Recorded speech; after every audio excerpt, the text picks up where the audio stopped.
Please welcome to the stage Pastor Penny Maxwell.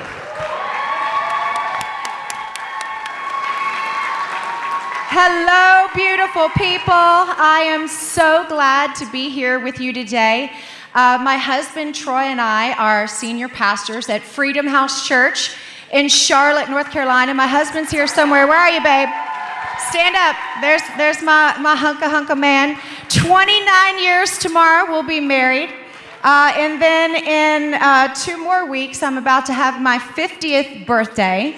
So I want to take you back, though. I thought what I would do is take you back 45 years to the 5-year-old Penny. The 5-year-old Penny went by PJ, and you don't get to call me that, only my family, right? Only my family. But here's what happened to the 5-year-old. I had been with my dad. He was a construction builder, so we were out on his properties looking at all the houses he had built, and I had my little purse with me. And I began collecting rocks at all of the different construction sites we were at, because even when you're little, girls love them some rocks. You know what I'm saying? We like our rocks. So I was 5 years old. I collected all these different rocks. I put them into my purse, and then we drove back home. And my parents decided they were going to sit in the car while we were off at the playground yards away. They would just keep an eye on us. So my older brother and I were literally just 1 year apart. We were out on the playground. And so I'm 5, he's 6. We're out on the playground, and this big middle school bully comes up on the playground and begins to start pounding my brother.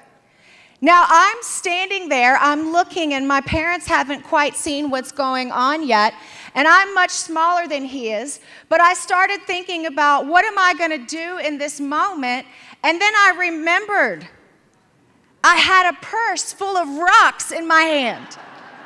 And my mom loves to retell the story, and just get this in your mind. She's like, PJ, you took that purse, you looked at it, and you just started getting it going, girl.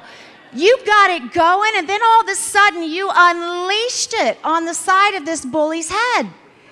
Later on, his mom comes to our door and knocks on the door and says, I want you to see what your son has done to my son. He's 11, right? And my mom said, actually, no. PJ, come here. And it's me with my little ponytails.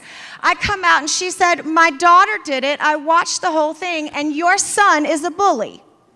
They stomped off and left. But let me just tell you something. There's a couple of things I want you to hear today.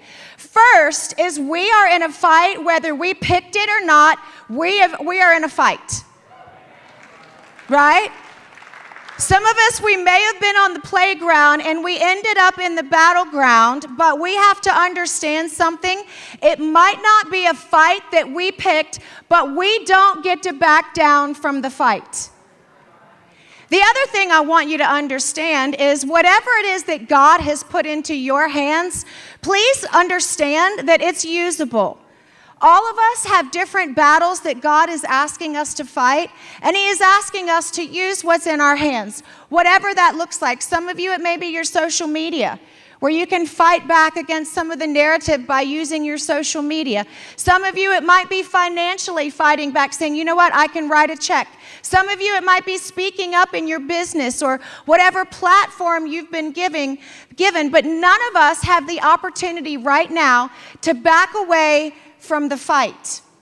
As a matter of fact, I started thinking about other people that ended up in a fight. Here is David in the Bible, who is a 17-year-old teenager, and his only role in the battle was to take cheese sandwiches, bread and cheese. I call them grilled cheese, right? Who doesn't like a good grilled cheese? He has to go take these sandwiches to his brothers who are more equipped than he is, who have been trained for battle. He's simply just to take the sandwiches, deliver them to his brothers, and go back to tending sheep. Except for when he gets on the battlefield, he realizes that, hey, nobody's doing anything. The people that are supposed to be looking out for us, the people that are supposed to be protecting us aren't. So here he is. His brothers even said to him, what part do you have to play? He's like, no, I can take down the giant. They're like, look at you. You're small, you're a boy, and matter of fact, you're being pretty arrogant right now. Why don't you just go home? So he ends up going to the king and he says, King, I believe that the God inside of me is stronger than the giant that I'm facing, and I will not back down from this fight, not because I picked it, but there is a fight in front of me, and I am not going to be a coward and walk away. Now, here's what will happen sometimes. People will try to tell you what your fight is supposed to look like. They'll try to put their armor on you that doesn't fit you. But here's the thing. You can have a small little purse of rocks like I did or like David did and take down the giant. And the thing that I love about David is he actually prophesied. Here's what he said. He said, I am going to take you down and I'm going to cut your head off with a sword. David didn't even have a sword at the moment, but he prophesied into the situation. I think a lot of us need to start prophesying into what we want to see instead of what we are seeing right now, and trust that the God of the angel armies is on our side. He is fighting for us. And if he is with us, then who can be against us?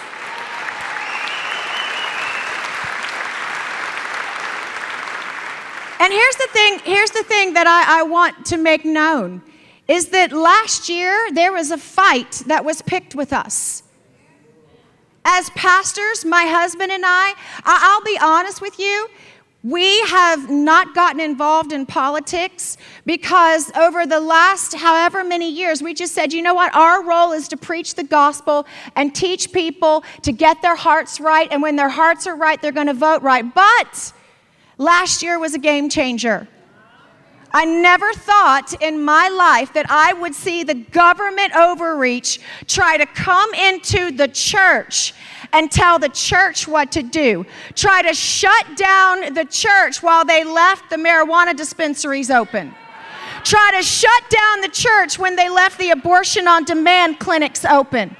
Try to shut down the church while we left the strip clubs open.